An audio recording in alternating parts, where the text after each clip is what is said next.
नमस्कार। कौशल योग के आज की इस कड़ी में हम लोग महिलाओं से संबंधित एक बहुत महत्वपूर्ण समस्या है जिसे हम प्राइमरी एमेनोरिया या अनार्तव कहते हैं, इस पर चर्चा करेंगे। वस्तुतः यह समस्या किशोर वय बच्ची के साथ शुरू होती है, जब उनमें जो मासिक धर्म है वह किशोर अवस्था में नहीं प्रारंभ होता है। जब उनकी एक अवस्था होती है 14-15 साल से लेकर के 16-17 साल तक, यदि उनमें मासिक धर्म की शुरुआत नहीं होती है तब यह समस्या उत्पन्न होती है। वस्तुतः इस समस्या का योग में बहुत बेहतर समाधान है। यदि योग का अभ्यास करें तो इस समस्या से वे बहुत अच्छी तरह से बच सकती हैं। यदि उनमें कहीं कोई अन्य इसके समस्या के कारण न हो, जैसे किसी भी प्रकार का ट्यूमर आदि होना, यदि डॉक्टरी इलाज से ये पता चल जाए कि ट्यूमर आदि नहीं है और इस समस्या का कोई वास्तविक कारण नहीं पता चल रहा है, तब निश्चित रूप से योग का अभ्यास करना चाहिए। उससे यह समस्या बहुत आसानी से और परमानेंटली दूर हो सकती है। तो आइए इसमें हम देखें कि कौन कौन सी यौगिक क्रियाएं उपयोगी होती हैं। सबसे पहला हमें इस समस्या के कारण को देख लेना चाहिए। इसका जो मूल कारण है वह मनोभावनात्मक असंतुलन है। तो बच्चियों में, जबकि वे अब समाज के सामने रहती हैं, तो समाज से कैसे उन्हें क्रिया प्रतिक्रिया मिलती है, क्या तनाव होता है, क्या असंतुलन होता है, जब उन्हें इसकी समझ नहीं होती है और इसका कैसे समाधान किया जाता है समझ नहीं होती है, तो निश्चित रूप से उनमें मानसिक तनाव या भावनात्मक असंतुलन शुरू हो जाता है। तब यह समस्या निश्चित रूप से आ सकती है। दूसरा, कब्ज और पाचन तंत्र की गड़बड़ी से की ही वजह से भी आ सकती है। यदि पाचन तंत्र गड़बड़ है, निष्कासन तंत्र गड़बड़ है और इस उम्र में यह समस्या आना बहुत स्वाभाविक सी बात होती है, तब भी यह समस्या उत्पन्न हो सकती है। और अगला कारण इसका यह है कि यदि पर्याप्त शारीरिक व्यायाम न किया जाए तब भी यह समस्या उत्पन्न हो सकती है। और आहार विहार यदि बहुत तले भुने, मिर्च मसाले, प्रोसेस्ड फूड आदि खाए जाते हैं, तब भी यह समस्या शुरू हो सकती है। तो इसका हमें समग्र दृष्टि से प्रयास करना होगा और उस समग्र दृष्टि के प्रयास में जो सबसे पहली चीज़ है कि कुछ योग के आसनों का अभ्यास करना चाहिए। तो उनके योग के आसनों के साथ साथ जैसे खुली हवा में टहलना, थोड़ा सा दौड़ना या कोई गेम खेलने की आदत बनाना, इन सब चीज़ों की अगर आदत हो जाए तो इस समस्या से बहुत आसानी से बचा जा सकता है। तो आइए हम देखते हैं कि कौन कौन से आसन इसमें करते हैं। इसमें सूर्य नमस्कार के 4-5 राउंड तो हमें प्रतिदिन अभ्यास करना चाहिए। सूर्य नमस्कार के 4-5 राउंड का अभ्यास करने के साथ साथ फिर कुछ आसनों का अभ्यास करना चाहिए। तो आइए हम देखते हैं कि कौन से आसन इसमें उपयोगी होते हैं। सबसे पहले इसमें तितली आसन का अभ्यास पर्याप्त मात्रा में किया जाए। बिल्कुल सीधे बैठ करके और इस तरह से तितली आसन 100 बार 200 बार तक इसका अभ्यास करें। इससे हमारे इन पेल्विक गर्डल में और एब्डोमिनल पार्ट में बहुत अच्छी तरह से रक्त का संचालन होता है और समस्या का समाधान हो सकता है। फिर इसके बाद आगे की ओर झुकें, जिसे हम बद्ध कोणासन कहते हैं।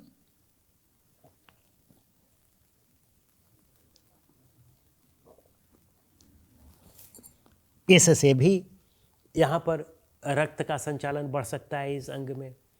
और फिर इसके बाद हमें मार्जारी आसन का अभ्यास करना चाहिए। मार्जारी आसन का अभ्यास कैसे किया जाता है?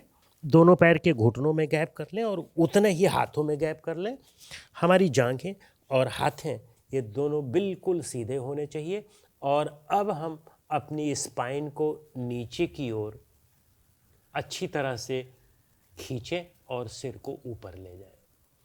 यानी जैसे बिल्ली अपनी रीढ़ को नीचे की ओर दबाती है और सिर को ऊपर की ओर लाती है, तो उसका यह एक पोज होता है, इसीलिए इसे बिल्ली पोज ही कहते हैं। मार्जारी का मतलब बिल्ली।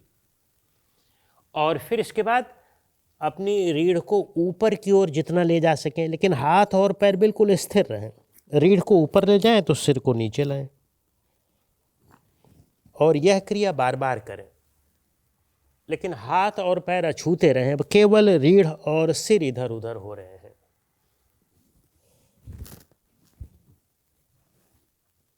इसके बाद हम व्याघ्रासन का भी अभ्यास कर सकते हैं। व्याघ्रासन भी इन अंगों में रक्त के संचालन में बहुत मदद करता है, इस रोग को दूर करने में भी मदद करता है।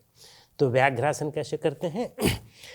इसी स्थिति में अपने दोनों घुटनों को जोड़ लें और अब अपने एक पैर को ऊपर की ओर उठाएं, जितना आप सीधा ऊपर करके उठा सकते हो, और उसी तरह से अपने सिर को भी ऊपर उठाएं। और फिर पैर को अब मोड़ें और घुटने को चेस्ट की तरफ लाएं और सिर को भी अब घुटने के पास ले जाएं। इसी तरह से इसकी 2-3 आवृत्तियों का अभ्यास करें।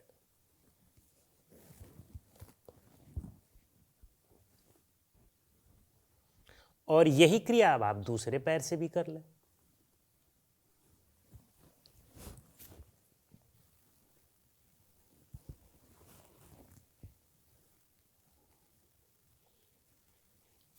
तो यह हमारा व्याघ्रासन हुआ। इन आसनों के अभ्यास के बाद अब कुछ आसन उल्टे लेट करके और सीधे लेट करके भी होना चाहिए। यद्यपि इस स्थिति में यदि हम अपने पैर को ऊपर करें और सिर को नीचे करने वाले आसन करें, जैसे शीर्षासन है या सर्वांग आसन है या हल आसन है, कर्णपीड़ा आसन है, यदि हम इनका अभ्यास करें तो निश्चित रूप से समस्या का बहुत बेहतर समाधान हो सकता है और ये बहुत उपयोगी होते हैं। तो आइए अब हम लोग देख लेते हैं हल आसन का अभ्यास। अब हम अपने पैर को ऊपर उठाएं और धीरे धीरे पैर को पीछे की ओर ले जाएं।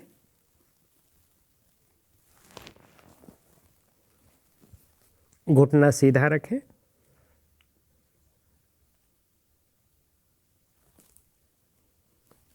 धीरे धीरे वापस आ जाए।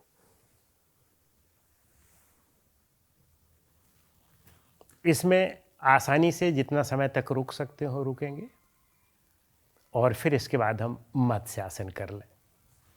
पैर को सीधा करके या पद्मासन करके, दोनों स्थितियों में हो सकता है। हम सीधा करके दिखा रहे हैं।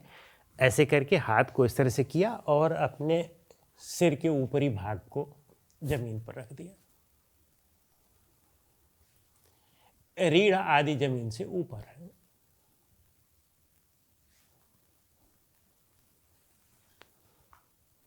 वापस आ जाए। तो इतने आसनों का हम अभ्यास करें। फिर उसके बाद हमें प्राणायाम पर आना है। इसके लिए जो सबसे महत्वपूर्ण प्राणायाम है वह है भस्त्रिका प्राणायाम। यदि भस्त्रिका प्राणायाम का अभ्यास करें तो इस समस्या से बहुत जल्दी निपटा जा सकता है, बहुत जल्दी यह समस्या दूर हो सकती है। तो आइए हम देखते हैं कि भस्त्रिका कैसे करते हैं। अपने दाहिने हाथ के अंगूठे को दाहिनी नासिका पर इस तरह से रख लें। बहुत तेज नहीं दबाना है। अब हम बाईं नासिका से गहरी श्वास प्लस झटके से, यानी पूरा भर करके जल्दी में श्वास गहरी, उसे हम बाईं नासिका से लेंगे और बाईं नासिका से झटके के साथ ही गहरी श्वास बाहर निकाल देंगे। देखिए,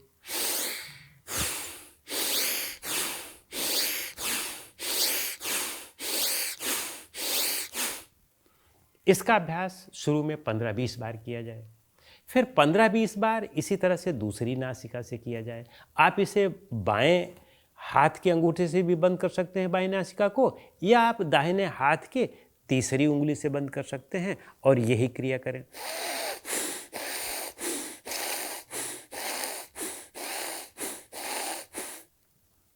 और फिर दोनों नाक से एक साथ करें।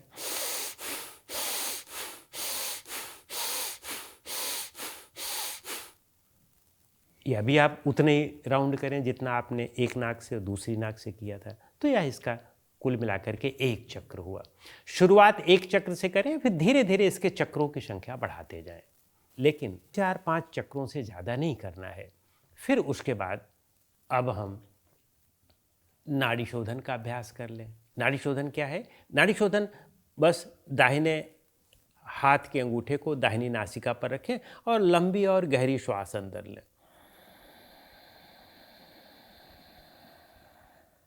जब भर जाए तो अब बाईं को बंद कर दें और दाहिनी को खोल दें। इधर से श्वास हमने बाहर निकाल दिया।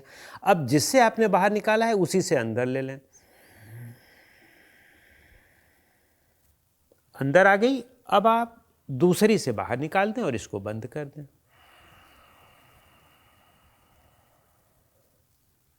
यह नाड़ी शोधन का एक राउंड हुआ। तो इसके 12 राउंड्स का अभ्यास एक साथ करें, फिर धीरे धीरे इसके राउंड्स को बढ़ाते जाएं और इसे 24, 25, 30 राउंड तक में इस समस्या का पूरा समाधान हो जाएगा।